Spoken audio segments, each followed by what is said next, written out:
Pieter, Pieter, and Peer. Hans Christian Andersen. It's unbelievable all that children know nowadays. One can scarcely say what they don't know. They no longer believe the old story that the stork brought them to father and mother out of the well or the millpond when they were little, and yet it's really true. But how did the little ones get down into the millpond or the well? Not everybody knows that, but there are some who do. Have you ever gazed at the sky on a clear starry night and watched the many shooting stars? It's as if the stars fall from and disappear into nowhere. Even the most learned persons can't explain what they don't know themselves, but one can explain this when he knows it. It's like a little Christmas tree candle that falls from heaven and is blown out. It's a soul spark from our Lord that flies toward the earth, and when it reaches our thick, heavy air, it loses its brilliancy, becoming something that our eyes can't see, something much finer than air itself. It's a little child from heaven, a little angel, but without wings, for it's to become a human child. Softly it glides through the air, and the wind carries it into a flower, which may be an orchid, a dandelion, a rose, or a cowslip, and there it lies and rests itself. And so light and airy is it that a fly can carry it off, as of course a bee can when they alternately come to seek the sweetness of the flower. If the little air child lies in their way, they don't brush it aside. That they wouldn't have the heart to do.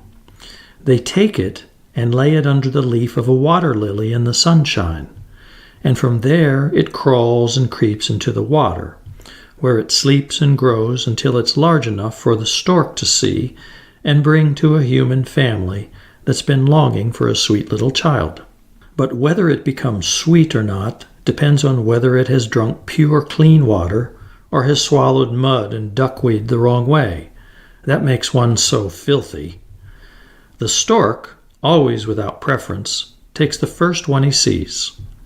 One goes to kind and loving parents in a fine home. Another comes to unpleasant people in such misery that it would have been much better for it to have remained in the millpond. The little ones can never remember afterward what they dreamed while they were lying under the water lily leaf, listening to the frogs in the evening singing, "Coax, coax, coax." In human language, that means, "Now go to sleep and dream." Nor can they remember the flower where they first lay, nor how it smelled. And yet there's always something inside them, even when they're grown-up people, which makes them say, "I like this flower the best." That's because it's the one in which they were placed when they were air children. The stork lives to be a very old bird, and he always has interest in the little ones he's brought and watches them, how they get along in the world, and how they behave themselves. Of course, he can't do much for them or change anything in their lives, for he has his own family to look after. But at least he never lets them get out of his thoughts.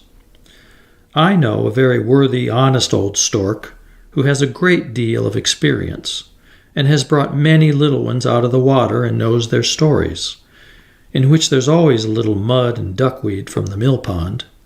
I begged him to tell me the story of one of them, and he said I should have 3 instead of 1, and all from the Petersons' house. The Petersons were an extremely nice family. The father was one of the 32 members of the town council, and that was an honor. He was completely wrapped up in his work with the 32 councilmen. When the stork brought a little fellow to his home, he was named Pieter. The next year, the stork brought another, and they named him Pieter. When the third one came, they called him Peer.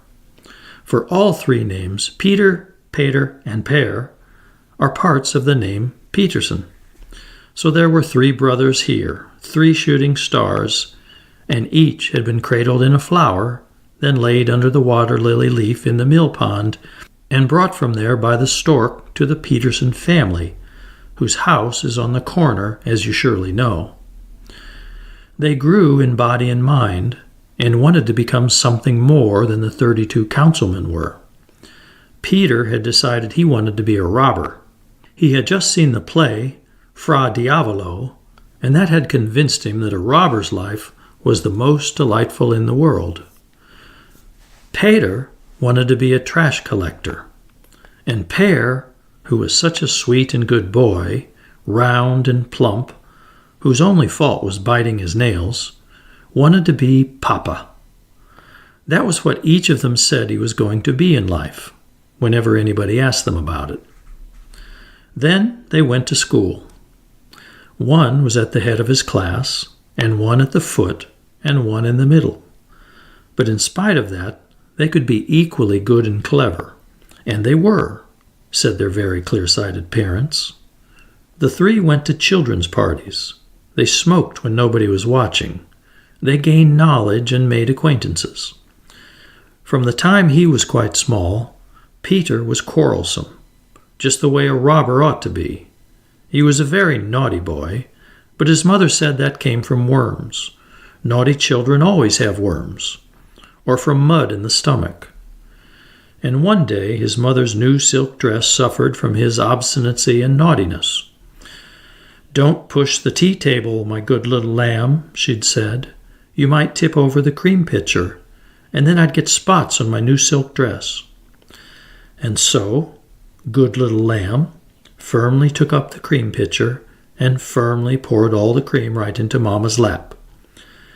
Mama couldn't help saying, "Oh, lamb, lamb, that was careless of you, lamb."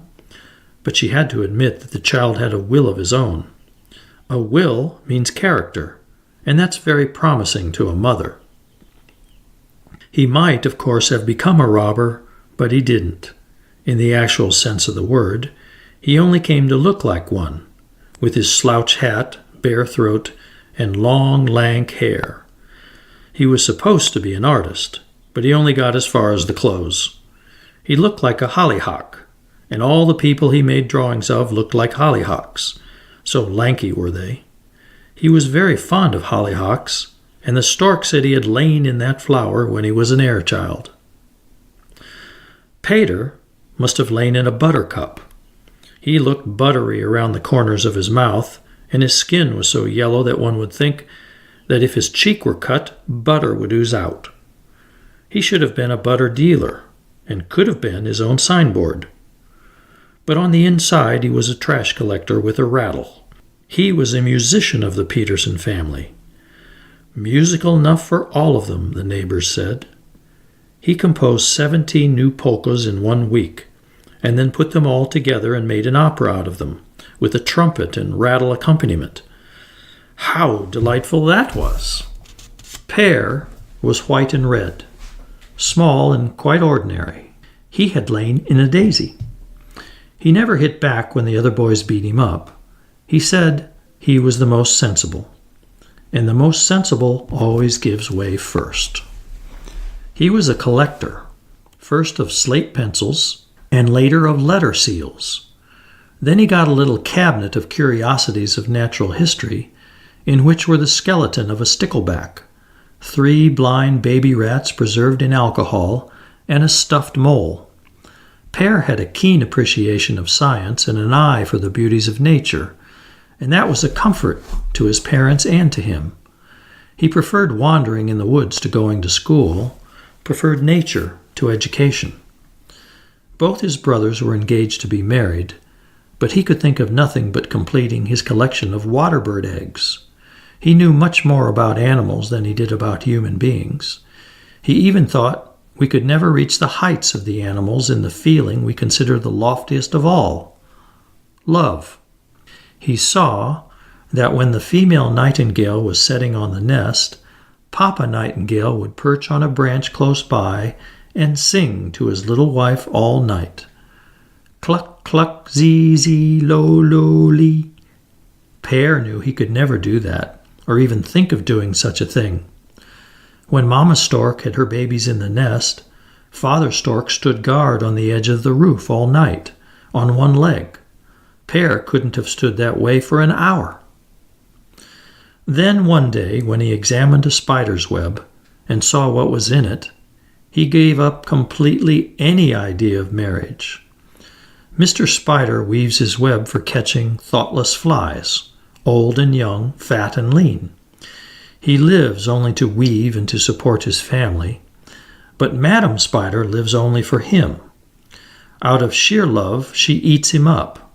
She eats his heart, his head, his stomach, until only his long, thin legs are left in the web where he used to sit, anxious for the welfare of his family. Now that's the real truth, right out of the natural history book. When Pieter saw all this, he grew very thoughtful. To be so dearly loved by a wife that she eats one up out of violent love? Nope. No human being could love like that. And anyway, would it be desirable? Pieter resolved never to marry, or even to give or take a kiss, for that might seem the first step toward marriage. But he did receive a kiss anyway, the same kiss we all get someday, the great kiss of death. When we've lived long enough, death is given the order, kiss him away, and so away the human goes. A ray of sunshine comes straight from our Lord, so bright that it almost blinds one. Then the soul that came from heaven as a shooting star goes back like a shooting star. But this time not to sleep in a flower or dream beneath the leaf of a water lily. It has more important things than that to do. It enters the great land of eternity. But what that's like, and what it looks like there, nobody can say. No one has looked into it, not even the stork, though he sees far and knows much. The stork knew nothing more of Pieter, whereas he could have told me lots more about Pieter and Pieter, but I'd heard enough of them, and I suppose you have too. So I thanked him and bade him goodbye for his time. But now he demands 3 frogs and a little snake as payment for this simple story. You see, he takes his pay in food. Will you pay him? I can't. I don't have frogs or snakes.